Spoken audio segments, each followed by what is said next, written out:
गांव के बाहर एक सुनसान टीले पर एक पुरानी हवेली खंडहर बन चुकी थी। कहा जाता था कि वहां एक खूंखार प्रेत का वास है। बरसों पहले उस हवेली में ठाकुर रणबीर सिंह रहते थे, जिनकी रहस्यमयी मौत के बाद से ही अजीब घटनाएं होने लगीं। रात होते ही हवेली से अजीब चीखें सुनाई देतीं। कोई हिम्मत करके अंदर जाता तो कभी लौटकर नहीं आता।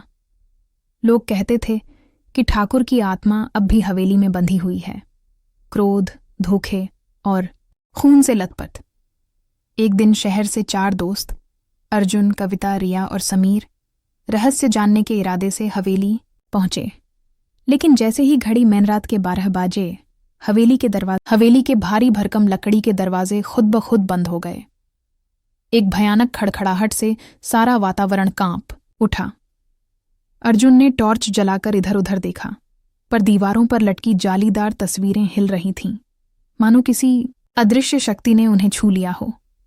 कविता, जो थोड़ी डरी हुई थी, बोली, हमें अब वापस चलना चाहिए, ये जगह ठीक नहीं लग रही। रिया ने उसका हाथ थामकर कहा, अब जब आ ही गए हैं तो पता तो लगाना होगा। सच क्या है? समीर, जो सबसे निडर था, आगे बढ़ा और सीढ़ियों की तरफ इशारा किया। ऊपर ठाकुर रणबीर सिंह का कमरा है, वहीं सबसे ज्यादा घटनाएं होती हैं। चारों दोस्तों ने धीरे धीरे कदम बढ़ाए।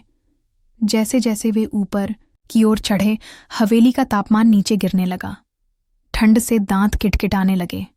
तभी कर्र की आवाज के साथ ऊपर की मंजिल पर एक दरवाजा खुद से खुल गया। भीतर से अंधेरा और सड़े हुए मांस जैसी गंध बाहर आने लगी। दीवारों पर खून के धब्बे थे, कुछ पुराने, कुछ ताजे। कमरे के कोने में एक पुराना तख्त पड़ा था, जिसके ऊपर एक पुरानी डायरी मिली। अर्जुन ने जैसे ही डायरी को खोला, एक स्याह धुआं सा उठा और हवा में किसी की फुसफुसाहट गूंजने लगी। मुझे धोखा दिया गया, अब कोई नहीं बचेगा। चारों चौंक गए।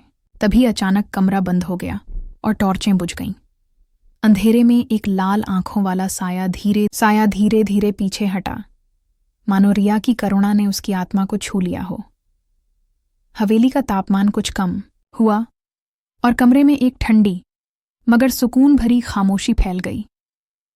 डायरी का आखिरी पन्ना खुला, जिस पर नीला देवी के आंसुओं के निशान अब भी धुंधले दाग की तरह दिख रहे थे।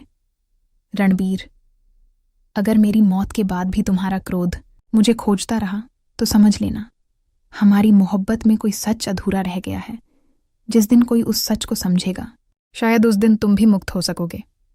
कविता ने धीमे स्वर में कहा, ये आत्मा सिर्फ बदला नहीं चाहती, ये अपने अधूरे रिश्ते की कब्र पर फूल खोज रही है। अर्जुन की आंखें नम थीं। उसे याद आया, उसके अपने पिता भी उसके साथ सख्त और भावहीन थे। कई बार वो भी चाहता था कि कभी खुलकर दिल की बात कह पाए, लेकिन अफसोस, देर हो चुकी थी। हम सब अंदर से टूटे हुए हैं। शायद इसीलिए ये आत्मा हमें समझ आ रही है। अर्जुन ने कहा।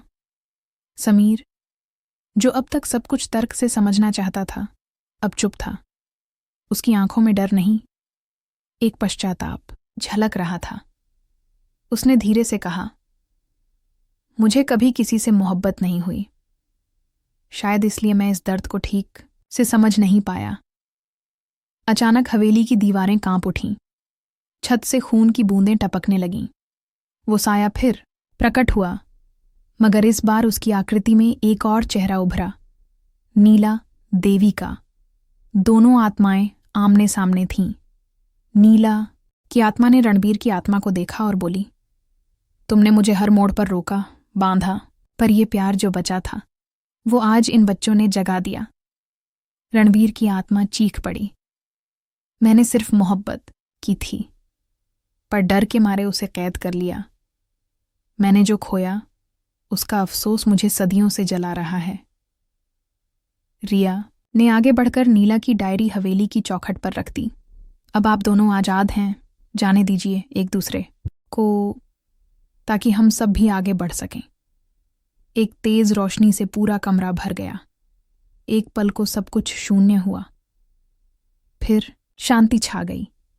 दोनों आत्माएं हवेली से बाहर आसमान की ओर उड़ गईं, जैसे अधूरी कहानी पूरी हो गई हो। सुबह जब चारों दोस्त बाहर निकले, हवेली अब खंडहर नहीं लग रही थी। दीवारें टूटी थीं, मगर भीतर अब कोई चीख नहीं थी।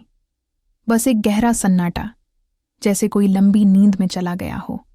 कविता ने कहा, कुछ दर्द सिर्फ समय नहीं, समझदारी भी भरती है। और चारों मुस्कुराते हुए लौट पड़े, एक डरावनी मगर दिल को छू जाने वाली मोहब्बत की कहानी लेकर।